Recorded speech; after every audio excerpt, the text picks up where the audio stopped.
गरुड़ पुराण चीख चीख कर कहता है कि इस दुनिया में किसी भी घर में, किसी भी आंगन में बेटी का जन्म लेना कोई संयोग या इत्तेफाक नहीं है।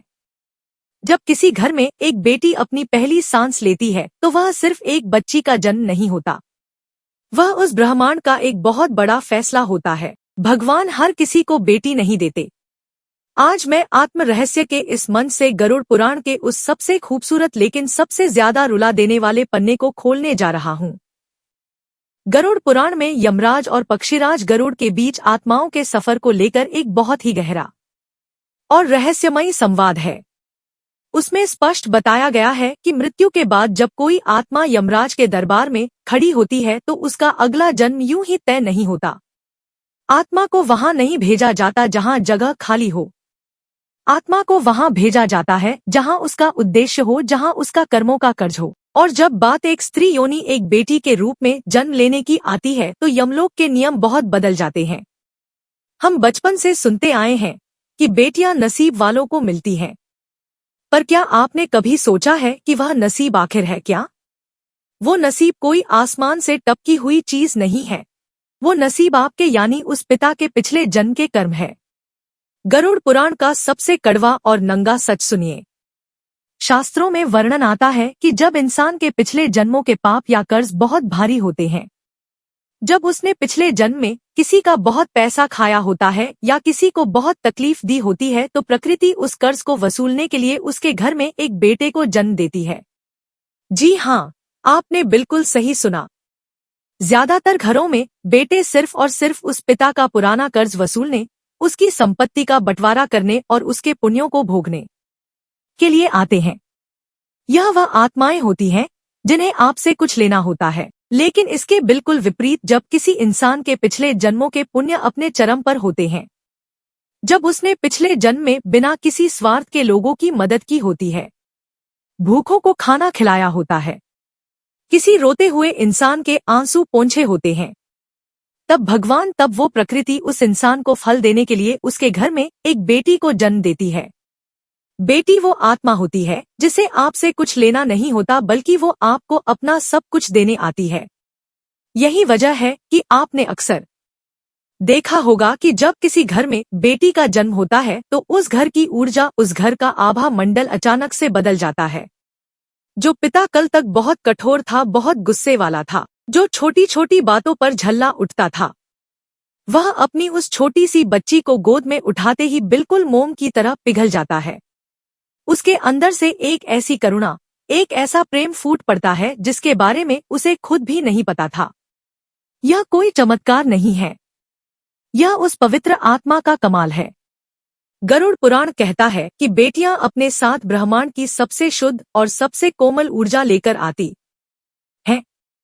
जब वह उस घर में सांस लेती हैं तो उनके आभा मंडल से एक ऐसा कंपन निकलता है जो उस घर की सारी नकारात्मकता, सारे क्लेश और सारे दरिद्रता के जालों को काट देता है। हम सदियों से एक मुहावरा सुनते आए हैं कि बेटी तो घर की लक्ष्मी होती है, लेकिन हम इंसानों की बुद्धि इतनी छोटी है कि हमने लक्ष्मी का मतलब सिर्फ पैसा या धन समझ लिया। हमने लक्ष्मी को सिर्फ सोने और चांदी के सिक्कों में तौल दिया। गरुड़ पुराण और देवी भागवत महापुराण में बहुत ही स्पष्ट शब्दों में बताया गया है कि लक्ष्मी सिर्फ पैसों की देवी नहीं है।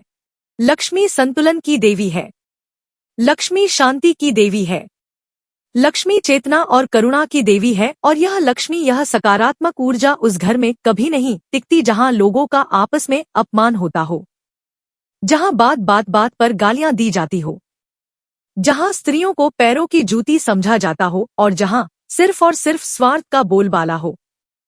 तो जब हम कहते हैं कि बेटी लक्ष्मी है तो इसका असली मतलब यह है कि भगवान ने उस बेटी को एक बदलाव का दूत बनाकर आपके घर भेजा है। वह खाली हाथ नहीं आती, वह अपने साथ अपने उन संचित पुण्यों को लेकर आती है जो उसने अपनी पिछली कई यात्राओं में कमाए थे। जब वह नन्हे कदमों से आपके घर में चलना शुरू करती है तो वह असल में आपके घर के वास्तु दोषों को, आपके घर की उस भारी ऊर्जा को अपने पैरों तले खत्म कर रही होती है। यही कारण है कि आपने अपने आसपास, अपने समाज में ऐसे कई परिवार देखे होंगे जो बेटी के जन्म से पहले कर्ज में डूबे हुए थे, जिनके घर में हमेशा कंगाली छाई रहती थी। लेकिन जैसे ही उस आंगन में बेटी की किलकारियां गूंजी। अचानक से उस पिता का व्यापार चल पड़ा। उसकी रुकी हुई तरक्की होने लगी। घर में अचानक से सुख और शांति ने डेरा डाल लिया। लोग इसे सिर्फ एक संयोग मान लेते हैं। लोग कहते हैं कि अरे बच्चे के पैर शुभ हैं, पर हकीकत में शास्त्र इसे पुण्यों का हस्तांतरण मानते हैं। उस बेटी की पवित्र आत्मा अपने पिता के कष्टों को देखकर अपने पुण्यों का एक हिस्सा अपने पिता के आभा मंडल में डाल देती है। वह अपने भाग्य से, अपनी किस्मत से उस पूरे परिवार को पालने लगती है। लेकिन अब यहाँ पर एक बहुत ही गहरा और बहुत ही डरावना सवाल पैदा होता है। अगर बेटियां सच में इतनी पवित्र होती हैं, अगर वह पुण्यों का फल होती हैं, तो फिर आज के समाज में कई घरों में बेटियों के जन्म पर मातम क्यों मनाया जाता है? क्यों आज भी कुछ परिवारों में जब वैद्य या डॉक्टर कहता है कि बेटी हुई है तो पिता का मुंह लटक जाता है, दादी मुंह फेर लेती है? क्यों बेटियों को जन्म से पहले ही गर्भ में मार दिया जाता है, या जन्म लेने के बाद उन्हें जिंदगी भर यह एहसास दिलाया जाता है कि वह एक बोझ है, पराया धन है? यह सवाल बहुत ही महत्वपूर्ण है और इसका जवाब आपको गरुड़ पुराण के उस कर्म सिद्धांत में मिलेगा जिसे सुनकर आपकी रूह कांप जाएगी। शास्त्रों में वर्णन आता है कि यमलोक से जो आत्मा धरती पर आने के लिए निकलती है, वह माँ के गर्भ में आने से पहले ही उस परिवार की उन माता पिता के विचारों की ऊर्जा को महसूस कर लेती है। अगर उस परिवार के मन में डर है, अगर उनके अंदर बेटी को लेकर लालच है कि दहेज देना पड़ेगा, अगर उनके मन में स्त्री के प्रति कोई सम्मान नहीं है, तो कोई भी उच्च कोटि की आत्मा, कोई भी शुद्ध और पवित्र आत्मा उस गर्भ में प्रवेश नहीं करती। वो आत्मा उस गंदे आंगन से वापस लौट जाती है। और फिर उस घर में कौन जन्म लेता है? उस घर में जन्म लेती है एक ऐसी आत्मा जो पिछले जन्म में उसी परिवार की कोई बहुत बड़ी दुश्मन रही हो। गरुड़ पुराण कहता है कि जब आप एक बेटी को, एक स्त्री को बोझ समझते हैं, तो आप असल में अपना ही विनाश बुला रहे होते हैं। लेकिन कभी कभी इस नियम का एक अपवाद भी होता है, एक ऐसा सच जो आपकी आंखों में आंसू ला देगा। कभी कभी बहुत ही पुरानी सोच वाले, बहुत ही कठोर और लालची परिवारों में भी एक बहुत ही शुद्ध और पवित्र बेटी जन्म ले लेती है। वह उस घर में आती है जहां उसे प्यार नहीं मिलता, जहां उसे बेटों के बराबर हक नहीं मिलता। ऐसा क्यों होता है? गरुड़ पुराण के अनुसार ऐसी बेटियां साधारण आत्माएं नहीं होती, यह परिवर्तनकारी आत्माएं होती हैं। यह सबसे शक्तिशाली आत्माएं होती हैं। यह उस घर में इसलिए नहीं आती क्योंकि वह घर अच्छा है, यह उस घर में इसलिए आती है ताकि उस घर के अंधेरे को चीर सकें। जैसे एक दीपक को अगर आप अंधेरे कमरे में रख दें, तो वह दीपक यह शिकायत नहीं करता कि यहाँ कितना अंधेरा है। वह दीपक चुपचाप जलकर उस कमरे को रोशन कर देता है। ठीक वैसे ही यह कोमल सी बेटियां अपने स्वभाव से, अपनी मुस्कान से, अपने निस्वार्थ प्रेम से और अपनी जिद से उस कठोर पिता के हृदय को बदल देती है। वो उस पत्थर दिल दादा दादी के दृष्टिकोण कोडोट बदल देती है। वह उस घर में पैदा होती है जिसे बदलना असंभव लगता था, और वह उस पूरे परिवार की चेतना को, उनके सोचने के तरीके को जड़ से उखाड़कर एक नया रूप दे देती है। यह बेटियां उस परिवार के लिए एक परीक्षा भी होती हैं और एक वरदान भी। अब सुनिए वो सबसे गहरा रहस्य जिसका इंतजार आप इस वीडियो की शुरुआत से कर रहे थे। क्या वो बेटी जो आज आपके घर में है, जो आज आपके गले लगती है, क्या वह सिर्फ एक संयोग है? गरुड़ पुराण की गहराइयों में अगर आप उतरेंगे तो आपको पता चलेगा कि मृत्यु के बाद आत्मा की यात्रा बहुत जटिल होती है। हर जन्म एक कर्ज है, एक अधूरा संबंध है, और यह बात बहुत संभव है, बिल्कुल मुमकिन है कि आज जो बेटी आपके आंगन में खेल रही है, वह पिछले किसी जन्म में आपकी माँ रही हो। जरा सोचिए, पिछले जन्म में जब आप एक बच्चे थे तो आपकी माँ ने अपना पेट काटकर आपको खिलाया था। उसने अपनी रातों की नींद खराब करके आपको सुलाया था। उसने बिना किसी स्वार्थ के अपना सब कुछ आप पर लुटा दिया था। पर जब वह बूढ़ी हुई तो शायद आप उसकी वह सेवा नहीं कर पाए, शायद आप उसका वह कर्ज नहीं चुका पाए, तो प्रकृति ने, उस कर्मों के गणित ने उस अधूरे प्यार को, उस बिना स्वार्थ के रिश्ते को पूरा करने के लिए उसी आत्मा को इस जन्म में आपकी बेटी बनाकर आपके घर भेज दिया, ताकि अब आप एक पिता के रूप में उसकी हर वह ख्वाहिश पूरी कर सके जो आप पिछले जन्म में नहीं कर पाए थे, ताकि वह संबंध, वो ऊर्जा अपना संतुलन पा सके। आत्माएं बदलती नहीं हैं, सिर्फ शरीर बदलते हैं, सिर्फ रिश्ते बदलते हैं। इसलिए कहा जाता है कि बेटी केवल आपके वर्तमान की संतान नहीं है, वह आपके अतीत का हिसाब है और आपके भविष्य का विस्तार है। अब एक ऐसा प्रश्न जो हर उस इंसान को अंदर तक झकझोर देगा जो बेटियों को लड़कों से कम आंकता है। यदि बेटी का जन्म कर्मों से जुड़ा है, यदि वह अपने साथ आपके घर में पुण्यों का भंडार लेकर आती है, यदि वह आपके घर की दरिद्रता मिटाने आती है, तो क्या उस बेटी को कमतर समझना? क्या उसकी पढ़ाई पर खर्च ना करना? क्या उसे जन्म से ही पराया समझना? स्वयं अपने ही भाग्य को, अपनी ही किस्मत को लात मारना नहीं है। जब आप एक बेटी को अस्वीकार करते हैं, जब आप उसकी आवाज को दबाते हैं, जब आप उसे उसके भाई से कम प्यार देते हैं, तो आप सिर्फ एक सामाजिक बुराई नहीं कर रहे हैं, आप एक बहुत बड़ी आध्यात्मिक मूर्खता कर रहे हैं। आप उस पुण्य को, उस देवीय ऊर्जा कोडोट अस्वीकार कर रहे हैं जो भगवान ने खास आपको चुनकर आपके घर भेजी थी। गरुड़ पुराण साफ कहता है कि जो इंसान अपनी बेटी के आंसुओं का कारण बनता है, जो उसकी आजादी को छीनता है, उसके पुण्यों का नाश तुरंत शुरू हो जाता है। ऐसे घर से लक्ष्मी और शांति हमेशा के लिए विदा ले लेती है और फिर उस घर में सिर्फ क्लेश, बीमारियां और दरिद्रता ही बचती है। गरुड़ पुराण का कर्म सिद्धांत हमें यह भी बताता है कि हर आत्मा जो एक बच्चे के रूप में धरती पर आती है, वह अपने साथ 3 चीजें जरूर लेकर आती है। पहली, अपने पूर्व जन्म के संस्कार, दूसरी, अपने अधूरे कर्मों का हिसाब और तीसरी, एक उद्देश्य। और यह तीनों चीजें आपको उस छोटी सी बच्ची के स्वभाव में, उसकी आदतों में और उसकी रुचि में साफ दिखाई देती हैं। जरा अपनी बेटी को ध्यान से देखिए, वह बेटी जो बचपन से ही बिना कहे सबकी मदद करती है, जो अपने खिलौने दूसरों को दे देती है, जिसे दूसरों का दुख नहीं देखा जाता। शायद वह पिछले किसी जन्म की कोई बहुत बड़ी संत रही हो जो इस जन्म में आपके घर करुणा और प्रेम का संदेश लेकर आई है। वो बेटी जो हर मुश्किल में निडर होकर डटी रहती है, जो लड़कों से भी ज्यादा हिम्मत दिखाती है। शायद वह पिछले जन्म का कोई योद्धा हो जो आपके परिवार को साहस और निडरता सिखाने आई है। वो बेटी जो बात पर सवाल पूछती है, जो पुरानी और रूढ़िवादी बातों को चुनौती देती है, जो चुप नहीं बैठती। शायद वह एक बदलाव का दूत बनकर आई है। और कभी कभी कुछ घरों में एक बहुत ही दर्दनाक घटना घटती है।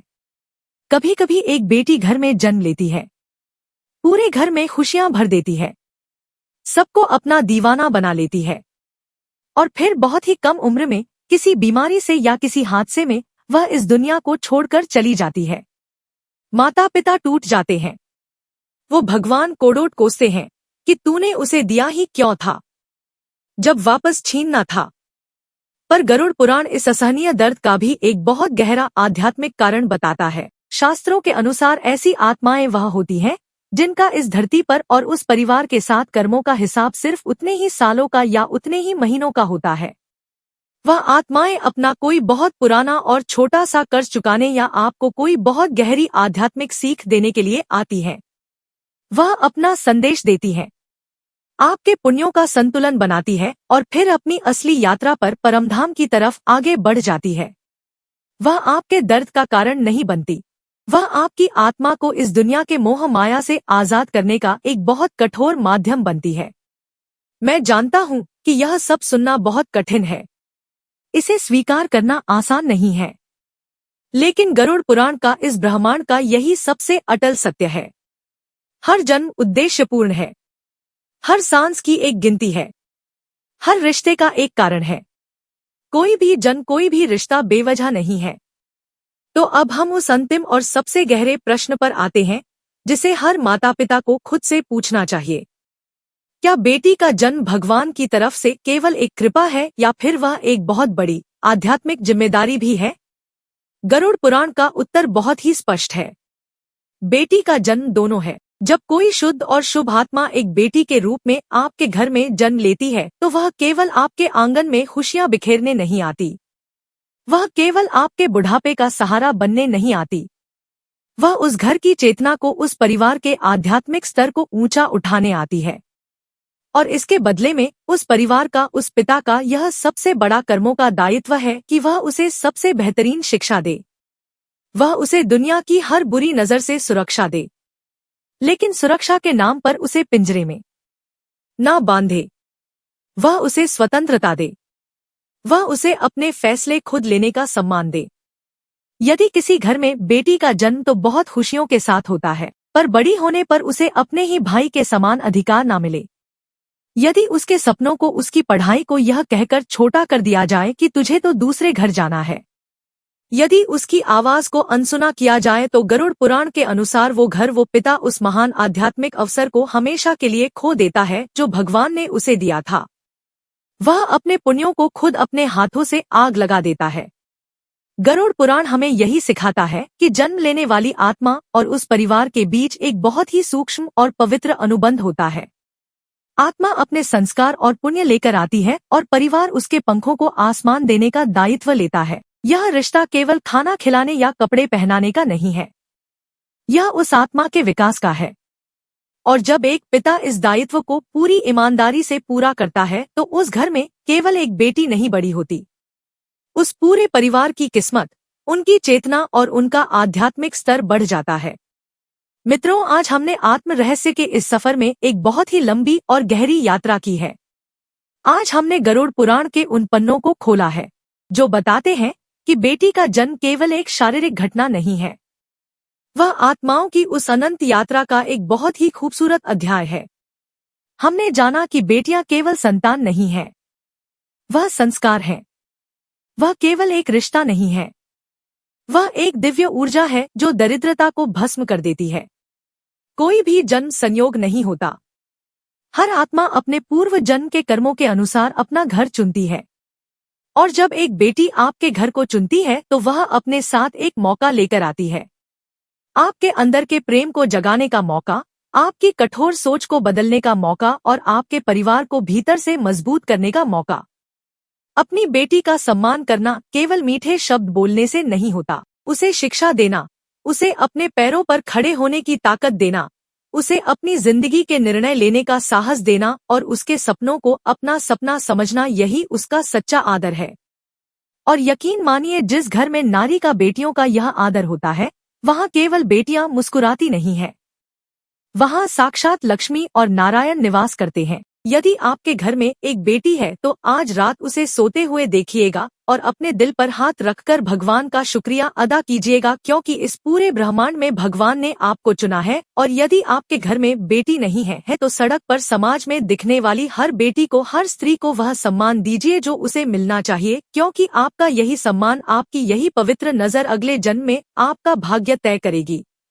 बेटी उस परमपिता परमात्मा का सबसे खूबसूरत उपहार है और उस उपहार की रक्षा करना हमारी सबसे बड़ी आध्यात्मिक जिम्मेदारी है। अगर आज गरुड़ पुराण के इस सच ने, इस कथा ने आपके दिल के किसी तार को छुआ हो, अगर आपकी आंखों में एक पल के लिए भी नमी आई हो, तो एक छोटा सा काम जरूर कीजिएगा। यह वीडियो अभी इसी वक्त उस इंसान को साझा कीजिएगा जिसके घर में एक बेटी है।